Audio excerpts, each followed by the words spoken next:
to a new episode of Couch Talks. Today I have a bit of a theory that I want to discuss with you. It's about using Google as your own personal tarot deck.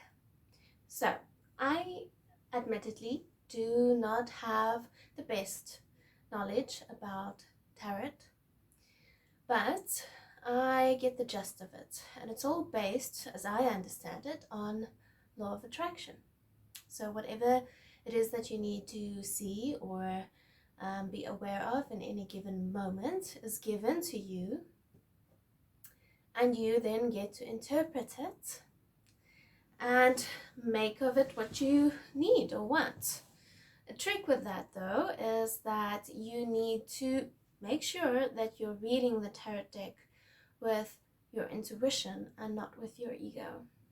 So, how can you use Google as your own personal tarot deck? Easy, very easy. Especially if you are aware of your surroundings and happenings around you, your dreams, any synchronicities, any special feelings that you have, intuitive thoughts. All of those things are little breadcrumbs thrown your way by universe that are never a coincidence. Nothing in this universe ever is a coincidence. So, admittedly, Google has gotten quite a bad rap, especially in the medical field, about Googling symptoms and stuff, because you always end up with the worst case scenario.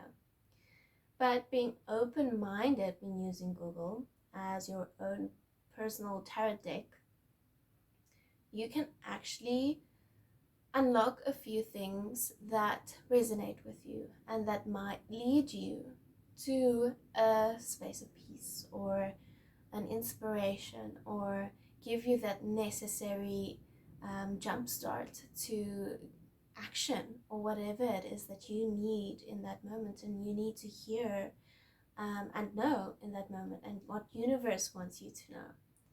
So, I mean, Google is part of this life. It's part of this reality. And why not use that tool to our advantage, especially if we can use it with our intuition?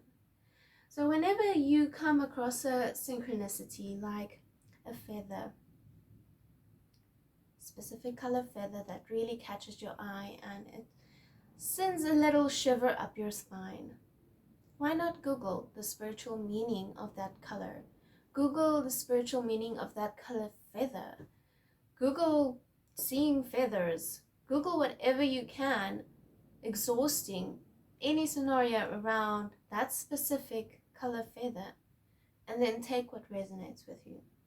Make sure that you're doing this out of intuitive thought, intuitive guidance, and not out of ego. This is very tricky, and it's a trap that we all have fallen into, where you see signs and you take things that you really want to be true because of ego, but that are actually pointing you in another direction. And hey, there's no such thing as a right or wrong way, but sometimes we tend to fool ourselves, right? So it's best to do it in a space where you are not overly desperate to see or hear a specific thing.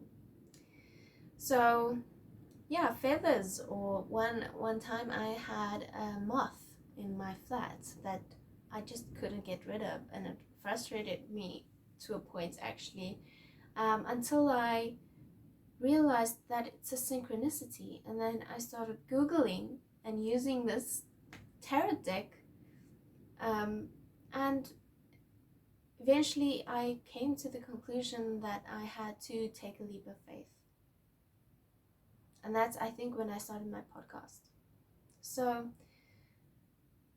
there are so many things, so many tiny little wonderful breadcrumbs that universe puts out for us. Not even just in physical reality, but in dreamscape as well.